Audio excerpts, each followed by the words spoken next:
যেই গরম পড়ছে আজকে, আমার নাম এমনি কুলফি। আমি যদি কইলা যাই এসি রিমোটটা কই, এসি রিমোট। হে পায়া গেছি। ও জানা জানা দুন্দে তো যাইয়ে দিবানা। তাড়াতাড়ি এসি ছাড়ি। টুট টুট টুট।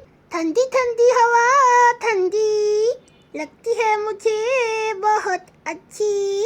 हो কি ঠান্ডা বাতাস। এখন একটা ফুচুক করে ঘুম দিব। ও এত ফুচুক ফুচুক করে ঘুমানোর শখ কেন? হ্যাঁ, আরে কি হইলো, কি সমস্যা? এই যে সারাক্ষণ ধরে তুই যে এই এসিটারে ছায়া রাখোস, তুই কি একবারও চিন্তা করছোস এই এসি থেকে কত টাকার বিল আসে তুই জানোস? এটা কি তুই দিবি?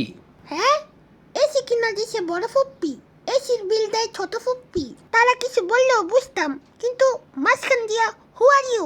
আর সবচেয়ে বড় কথা, এসিটা আনাইছো তো আমার নাম দিয়েই। চুপ থাক, একটা থাপ্পড় দিমু। চুপ। এসির রিমোট কই, জলদি দে। এই যে এসি রিমোট, পারলে নিয়ে নাও। আরে তুই যে উঁচা রাখছস আমি নিতে পারতেছি না, এটা আমার হাতে দে। চেষ্টা করতে থাকো, একবার না পারলে দেখো শতবার। তাহলে তুমি একটু চেষ্টা করো, ঠিক আছে? আর আমি এদিকে একটু পুচুক করে ঘুম দিই। Tata, bye bye.